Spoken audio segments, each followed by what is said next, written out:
that has about 30 players on their high school team. You could look at one that has an Overwatch team because there could be a gem just waiting there. I mean, so don't really sleep on the high school esports teams that are out there in your local area, but look at it from a national aspect as well, because there's a lot. If you think the collegiate scene is big, the high school scene is probably bigger right now, just in terms of numbers. We recruited about 35 players last fall that just passed in 2019, which is about triple the national average, because each game is its own team, but Fortnite is 2 to 4 players, but Overwatch is at least a minimum of 6. And we have a varsity and junior varsity team. So you can recruit as many as you want. It really depends on the type of program you're trying to build, whether it's competitive or you're just trying to go at it for something that's community and more at a club level. Does that answer your question? Absolutely. All right, 2 more questions. Go ahead and grab it. Kind of piggybacking off of that, from a recruitment and enrollment standpoint, are you finding that most of your team members are coming as an esports athlete and then are kind of picking their academics majors around what's offered at your school, or are they coming for the programs that you're offering and esports is kind of a secondary thing to them? That's a good mix. It's a good question because that kind of interlines with what he was saying earlier. I come from a competitive background as a former professional, and they kind of coexist. It really depends. You do have your professionals that come in, but I just want to share a quick experience. I was able to be a professional streamer for Major League Gaming and still do my studies. At the time, there was no collegiate esports, but it's doable to be a professional gamer and be a student at the same time. It's just how you balance your workflow, your schedule through the day. But with that, some of them are transfers. It depends if they're happy at their program. Some of them can be freshmen if you really hit them with the sales pitch, or if they love your personality, they love what you have to offer, they're gonna go to your program. I feel like you'll find more success in being more personal with them and just bring them on campus as people and rather than just selling them something. They'll read it out like that. They'll know if you're really about the gaming life or if you're just trying to get them there, and they'll leave if they're not happy. So you have to go at this with the right mindset that we're just not going to get students, but we want to give them more, give them a platform to grow as a player, but also to get their education. Just touch on that as well. A big thing is that if you make a name for yourself in esports, and making a name for your esport and for your college in esports right now is one of the easiest things that you can do with the least amount of money funded, in my opinion. You want to try to make yourself a name in, say, college football, you gotta get a little more invested in that. Baseball, a little more invested in that. Esports, in terms of investment and being able to make a name yourself, probably one of the least amount of investment in respect.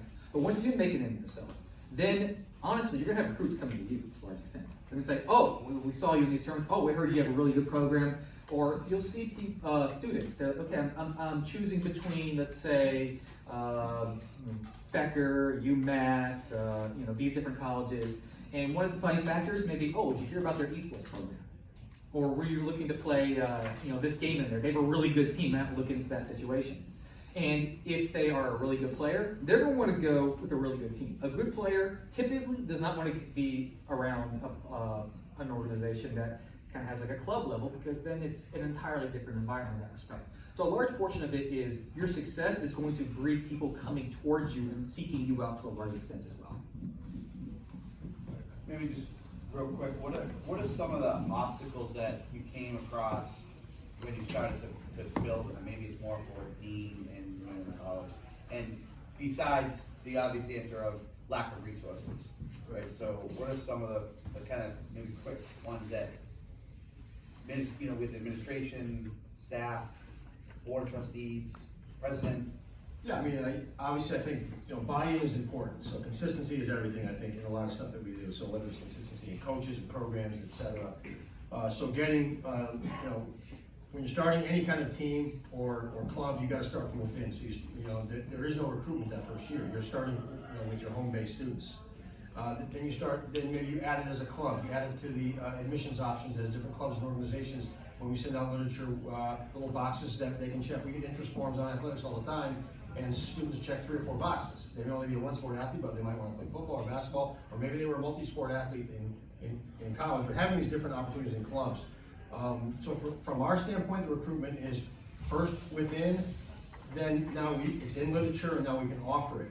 We haven't gotten to the point where we're actually going out and getting students, but to Nick's point, there's no borders, there's no limitations on where we can go. And as you build it, much like a first-year program in any sport, it's going to take time, for us to get that stranglehold, I think, and get our roots. It's really a grassroots, initiative. I would definitely say the biggest obstacles I faced was definitely trying to educate people that really don't believe in it. It's really hard to get them to buy in. And they're really, you just gotta respect their thoughts and perception of video games and gamers. But don't give up right there. That's something that just drives me. That's something that just pushes me every single day to show you this. Look at this program. Look, these are students. These are students you teach. These are people as well. There are people who are part of the program that are gonna go out into the industry that could give back as alumni. Right? There's some that could become a millionaire or billionaire one day, depending on what they're doing with their career. So I definitely think educating those that don't believe in it is one of the biggest obstacles I face. Next one, go ahead. It sounds like most of your practicing and competitions happen in the evening. How do you deal with technology failures or challenges outside of normal business hours? All right, that's a good question. Luckily, I've had that problem yet. The equipment here has been very reliable in that situation. However, you usually have a backup system in place. If the power goes out, I believe that we do have a backup for this building, so everything gets set up in that situation. You'll be out for a little while before it kicks on. I haven't seen experience it yet, so hopefully it works. But I'm pretty sure it will be perfectly fine in that situation. But ultimately, you do have to have a backup plan in that spot. But it's, like I said, it's never happened, so it's pretty rare. So we have IT on staff from 7 a.m. until about 10 o'clock at night. We also have a 24-hour library where students can key in as well around the clock. So I think our people have been very astute to the fact that issues are going to come up. So we have people on call as well who come in and help out with any kind of issues. This is something that has changed, and esports and technology and having computer labs open longer or having key card access has also enhanced that we have to have staff available, at least on call, if not as late as possible, to help with that. But those issues do happen. Having areas that are hardwired versus over-the-air units and things like that is vitally important. But I think staff and support to help them as we all go through that, and technology changes year to year, and there's advancements, etc. We have to also ramp it up as well. These 3 gentlemen are going to be here. They have students gaming right now as we speak, so thank them for their time. Obviously, if you don't mind, a nice round of applause for our 3 coaches.